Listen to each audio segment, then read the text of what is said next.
Hello. I wanted to say welcome to the fourth International Conference on Science Technology here in Paris. My name is Chester Drum, so I'm a physician scientist at National University of Singapore, and I'm happy to electronically meet everybody today. I had originally designed a bit longer talk regarding the concept of innovation as applied to several different fields, which I've been fortunate to be involved in. I understand that time is a bit abbreviated, so what I've done is I've taken that talk and focused on one specific application of nanotechnology, which we developed in the lab. And I will append that to this introduction, and I'll also extend an invitation to anybody who would like to reach out for collaboration or friendly scientific discussion, and I'll certainly look forward to the rest of hearing the rest of everybody else's presentation here at the conference. Thank you very much for the opportunity to speak, and I hope you enjoy the following review.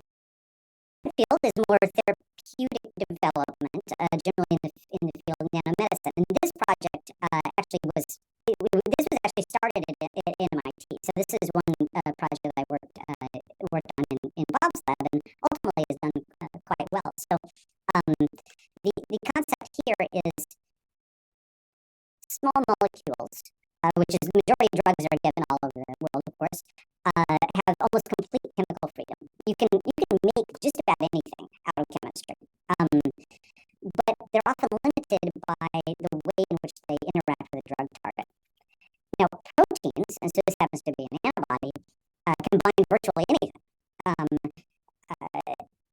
However, the manufacture and chemical qualities of a protein are not suitable for example, many oral applications. And on top of that, when you make protein biologics, you're limited by essentially what nature can do. There's a fixed number of amino acids and post-translational modifications that you can use to create a novel drug. So this is much more limited in the chemical space that you can explore. This is very liberal in that regard, but this has amazing specificity and biological activity, which sometimes is hard to recapitulate in the small molecule space. So the overarching sort of idea for this project was, can we create a system where you can use chemistry to make things like this? And if you can do that, then you have complete chemical control that would bridge the gap between small molecule therapeutic development and biological therapeutic development.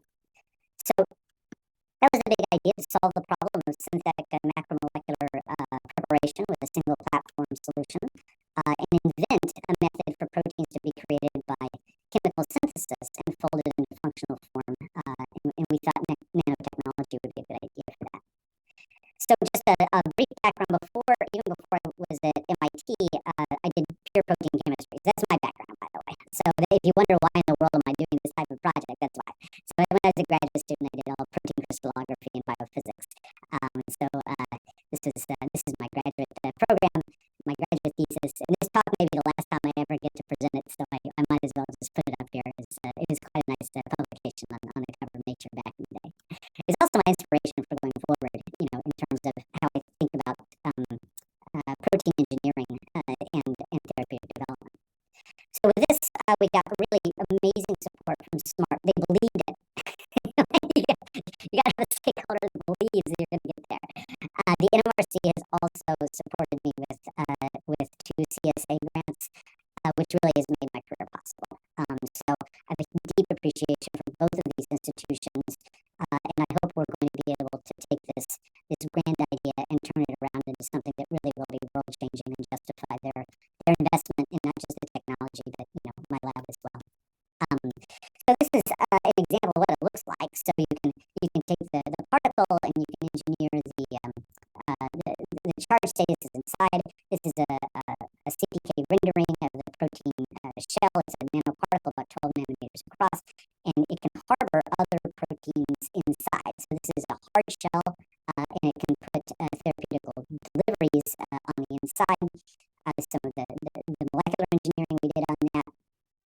the first paper that we did, which was first study that we did, which was ultimately published in Nature Comms, and we just saw extremely dramatic effects on how this shell could fold and stabilize proteins on the inside. You can expose this to high concentration trypsin, and it retains the activity. So incredible chemical robustness from this protein shell which we engineered.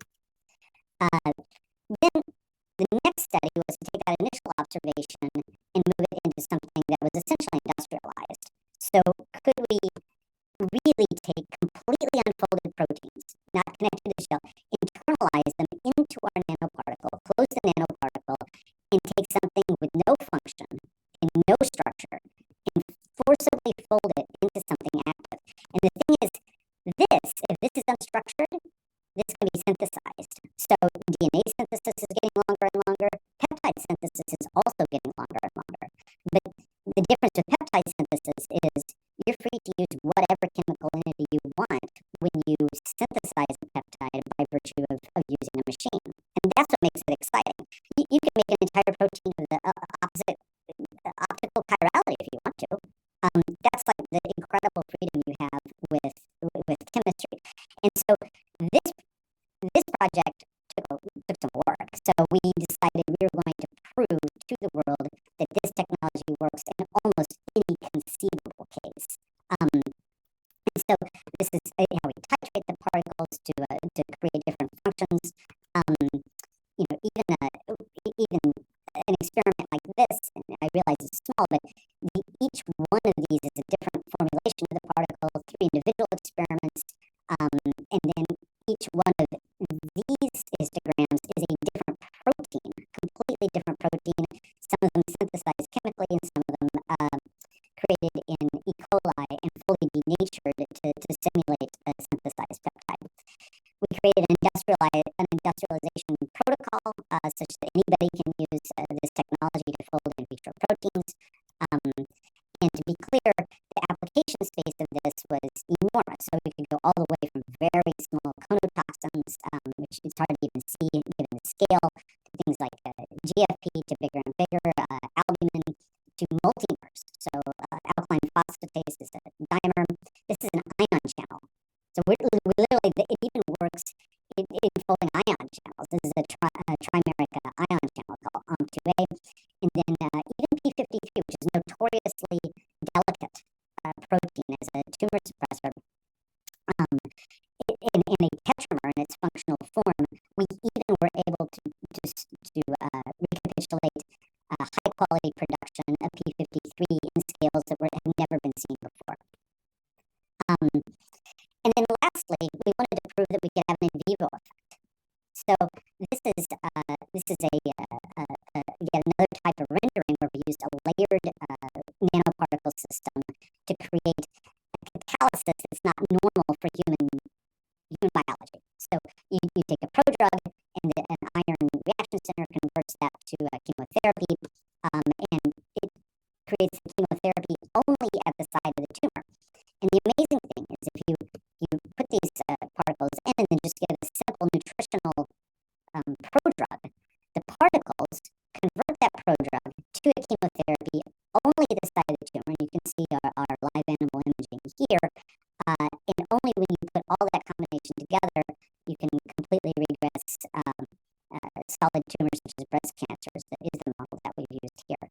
So here we're using the unique characteristics of this nanoparticle to now push into in vivo demonstrations of therapy. And this was published in quite a nice journal called ACS Nano. And this is the last slide I'll show on this. But we said, okay, well, if we can do that, we can even do something no one's done, and that's start using nanoparticles as an oral delivery agent. So generally, nanoparticles are not relevant to oral delivery of therapeutics. But this particular construction is so robust that we get incredibly robust, incredibly strong retention and signal within the GI tract, despite all the acids and digestive proteases that would destroy other types of therapeutics. So this paper is recently published as well. So this is something that we've likewise, following Bob's advice, heavily protected. So Sharon Go is our representative ILO, and the communication on this so far has largely been academic. So we've been fortunate to get some journal covers. ACS Nano is a very high impact journal. Nature Comms we've published 2 Nature Comms papers already. We have another journal cover there. So within the academic space, I think we've had 15 publications in this area already. But even the media itself has picked this up as well. I just did an interview with Channel News Asia regarding technology, and our trusty Straits Times colleagues as well were very helpful in giving us this nice feature here. Siddharth and Priya work in my lab, so that was very nice. And so implementation. This is it's not fully implemented yet, but we're getting very, very close. And so again, working in the U.S. and being in Singapore, we have these amazing opportunities for things like scale-up grants. So here, we worked with A-Star to come up with some common goals for bioproduction, and we got a superb grant to essentially industrialize the production of this nanotechnology, nanotherapeutic. We're looking at one more therapeutic application. We got a very nice commercialization seed award again from NUH. And ultimately, the big idea of this particular technology is really to reshape the field of therapeutic design by fusing chemical synthesis with biological specificity. And imagine if you go to a peptide synthesis company and say, I don't want a denatured peptide sent to me, I want this macromolecule custom made. And then they just turn on the machine and make it. That's the ultimate endpoint where we're going. And I think that this is quite exciting. So as a review, the development, it can be a long road in deep tech. So remember, I started this at MIT, and I really started that my graduate career, studying protein chemistry. That's a long time. So, that's kind of where the 20 years of my title comes from. The communication, the deeper the technology, the more verified, the more novel, really the more validation you need. And in science, that comes through peer review. And so that's why we've really concentrated for this innovation of getting an enormous amount of peer review, distributing amongst multiple investigators, where everybody validates the technology in their lab, and then sends us the result we publish together. And so from an implementation perspective, I think that the implementation scale up in the U.S.